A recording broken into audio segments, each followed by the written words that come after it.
Right, guys, from Bulgaria, fresh.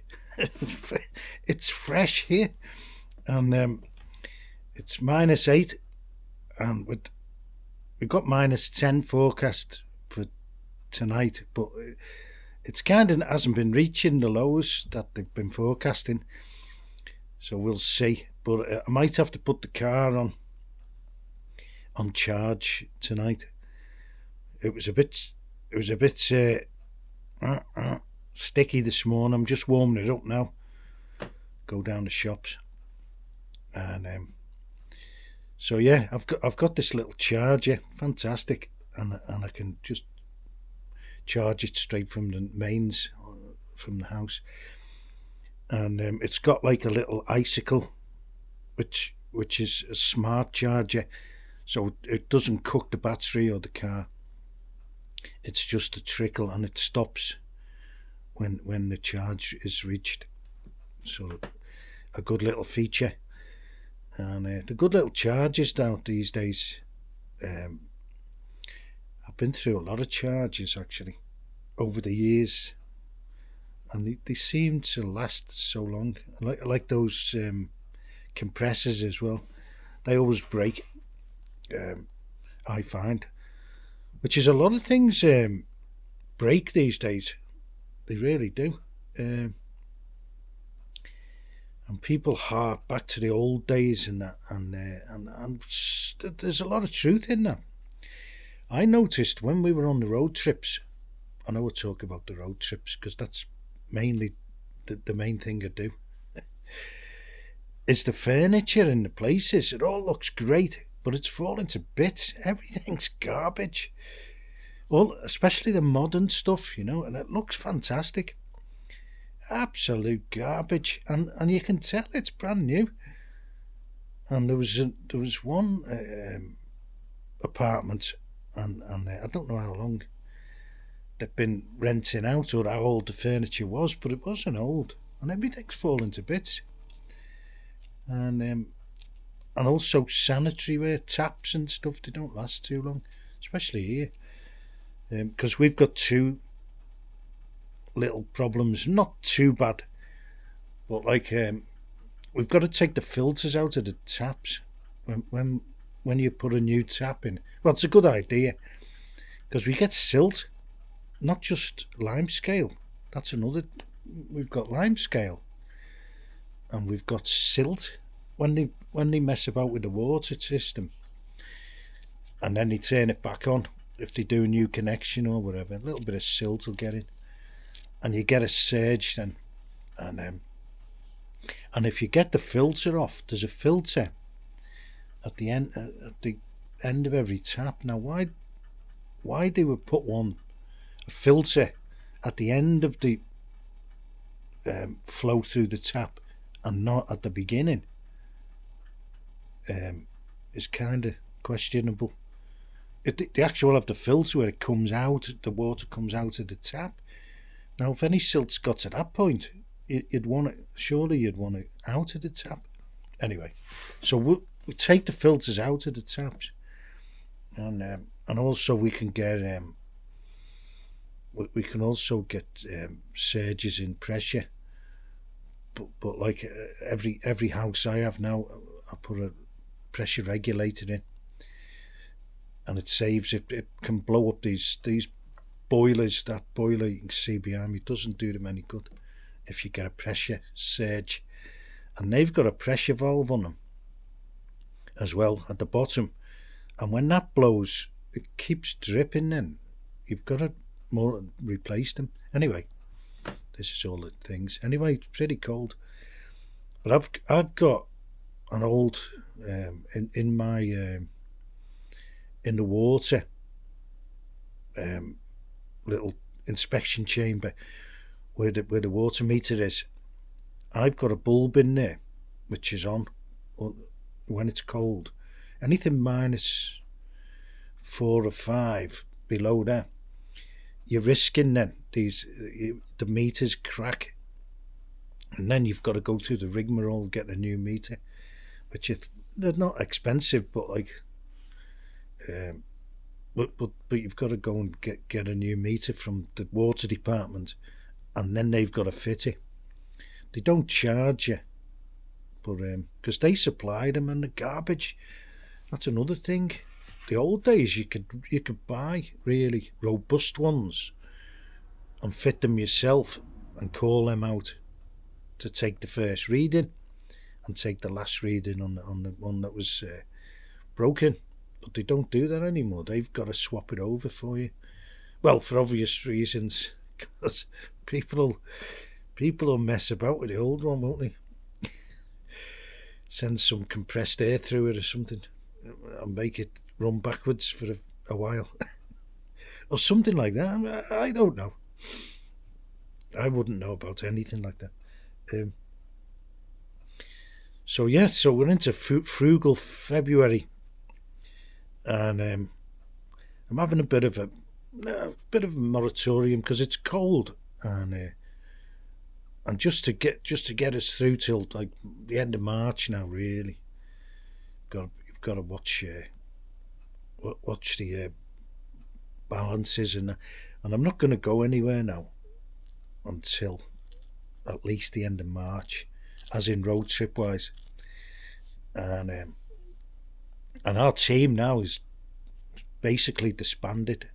The road trip manager is no longer gonna take part. He's too ill and he's too old. He can't do it anymore, and he knows that. He knows. And at the end of the trip in Sicily, he spent the last day before we came back under doctor's orders from me.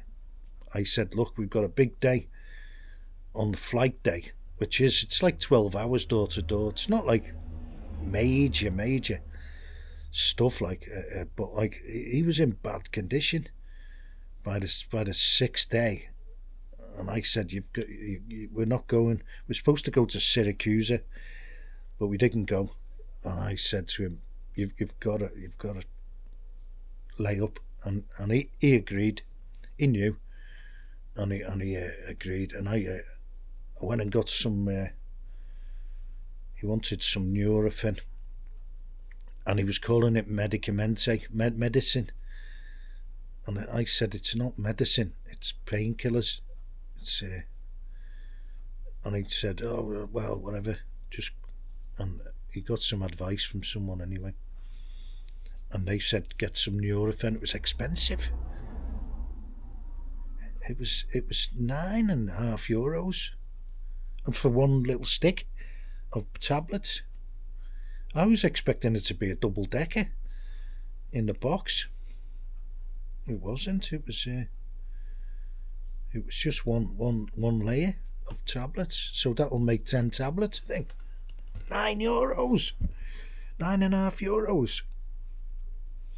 There's better painkillers than Nurofen as well, especially in Bulgaria. But anyway, that's it. So is the road trip, as far as he's concerned, now is over. We've got to go to another plan now, and another team. There are people who they wanted to join our group, but the car, it's only 4 people can fit in a car. So I kept having to say, well, there's no room in the car.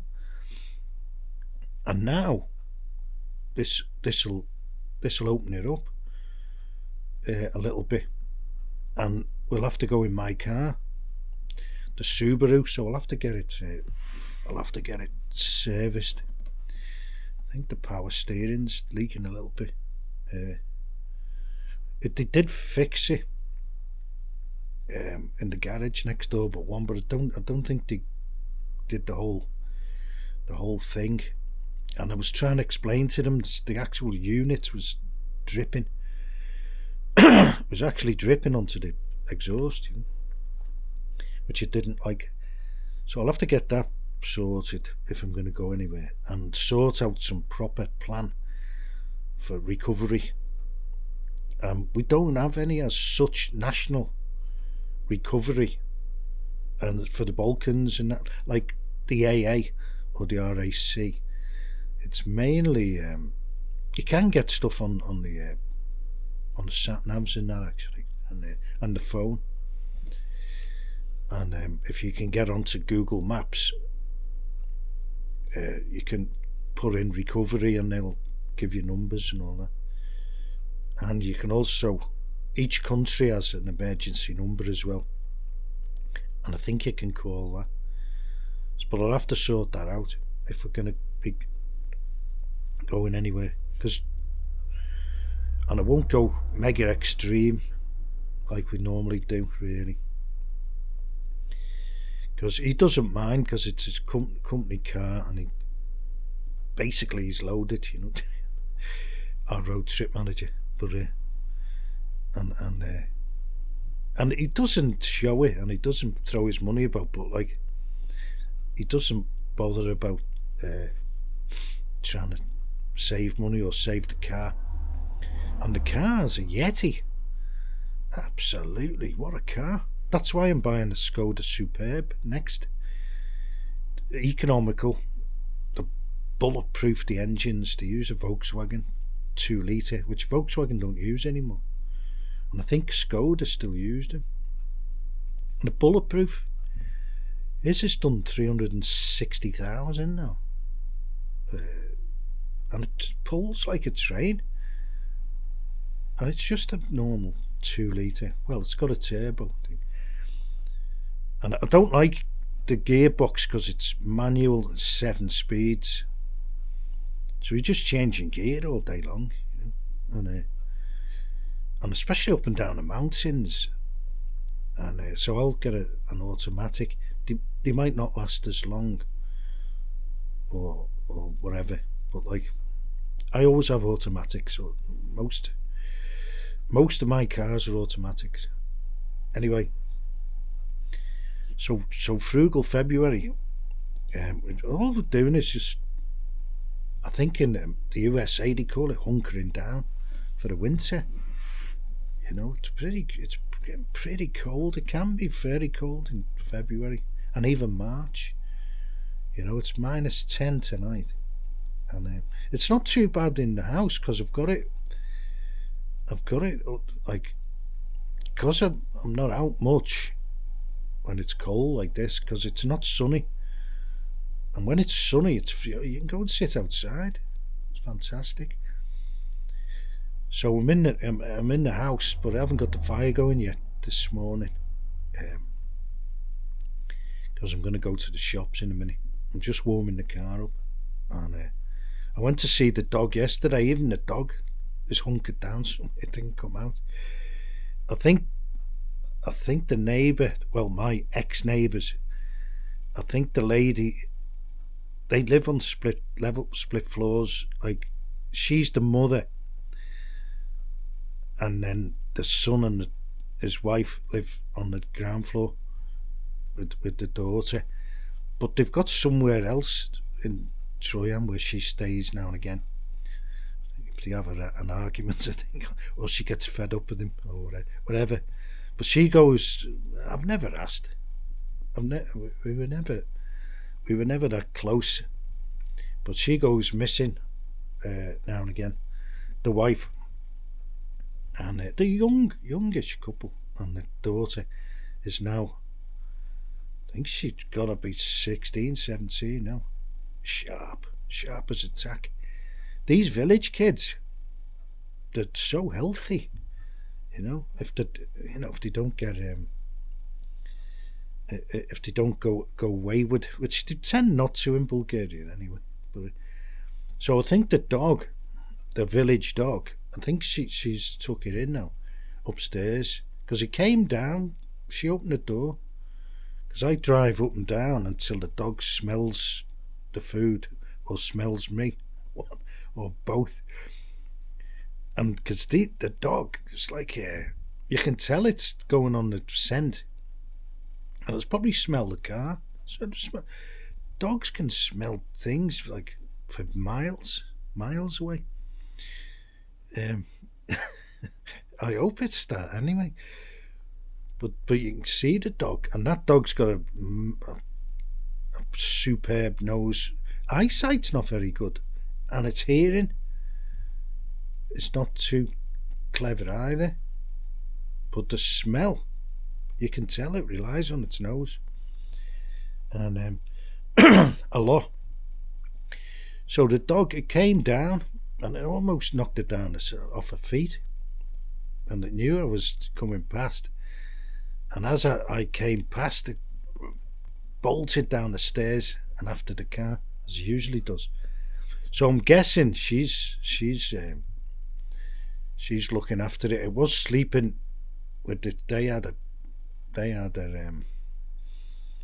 not a Doberman. What's the other one? A Rottweiler killer, and it must have checked out because it's not there. It's definitely gone. It's not there anymore. That's the second one, which died young. There, I don't think they like being chained up like a yard dog.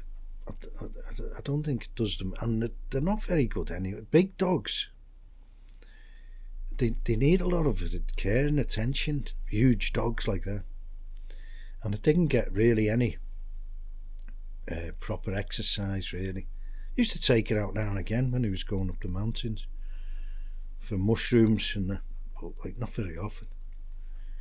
But a killer.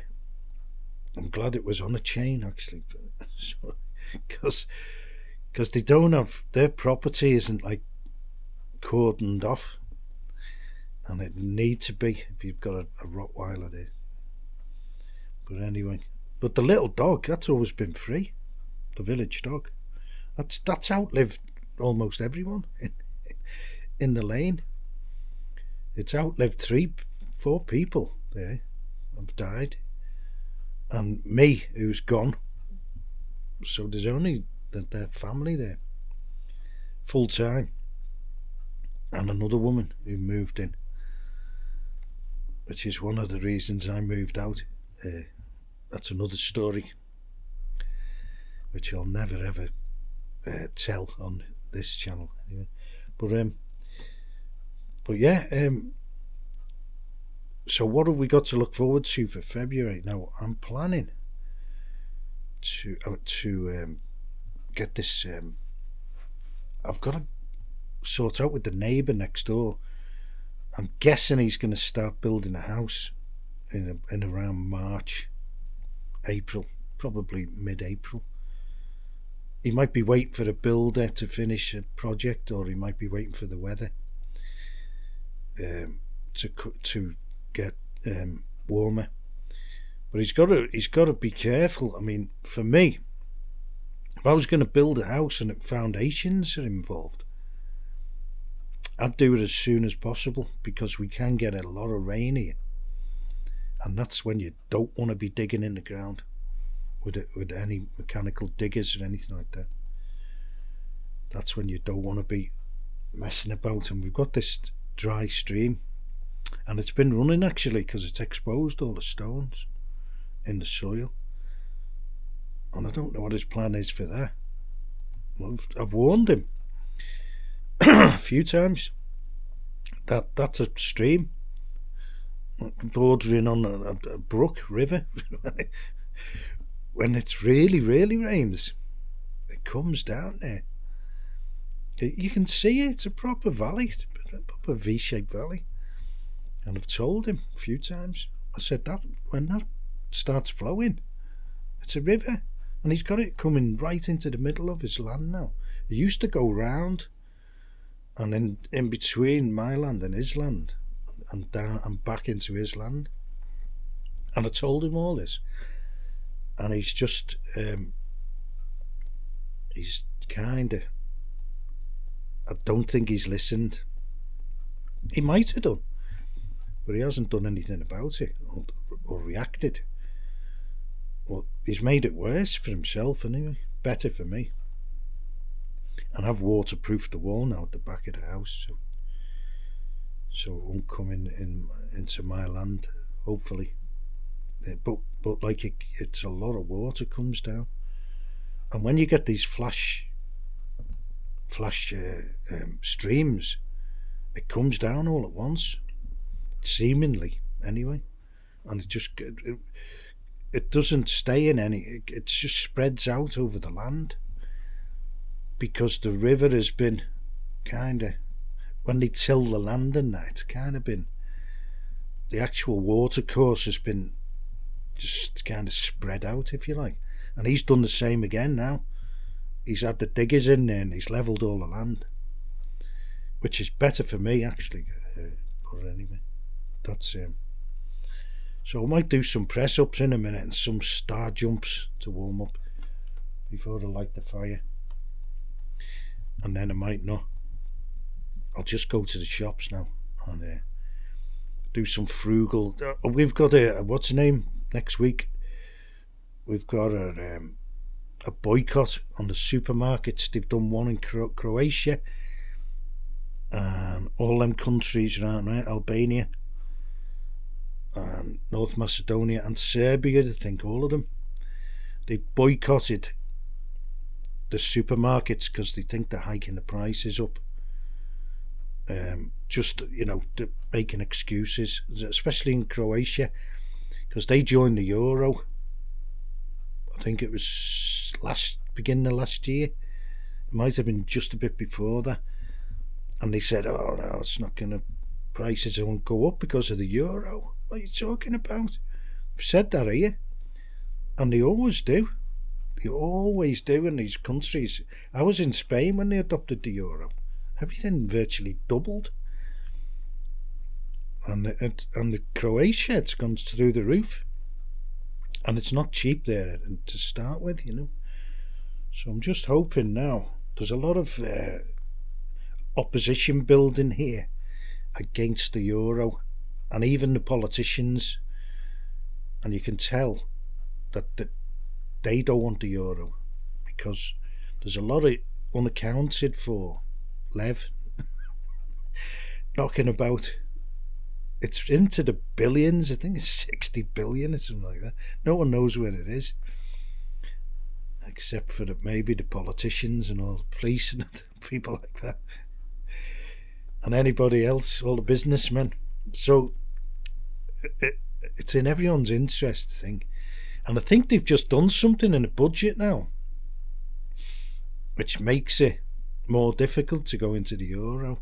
And I'm thinking, they're doing all these things on purpose sometimes, the Bulgarian politicians and I think they're doing this on purpose. They're doing from what I can see, they're trying to stall it, and some of them are just outright in Parliament. They're saying, and they should have a referendum, and apparently 60% of people are against it in the polls. And that means it's 70, doesn't it? That's how they do. That's how they report polls. They always slant them the way that they want them. So look, so if it's 60, they did that with the medicine here, which all ended up in a landfill. and they said these numbers. It was like.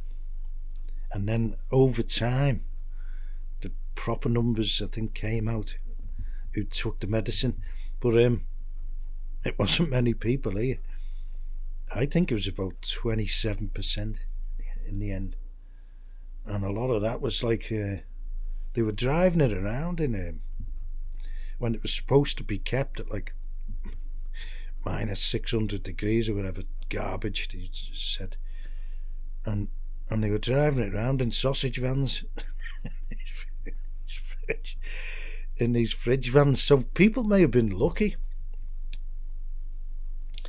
That may have saved a few people.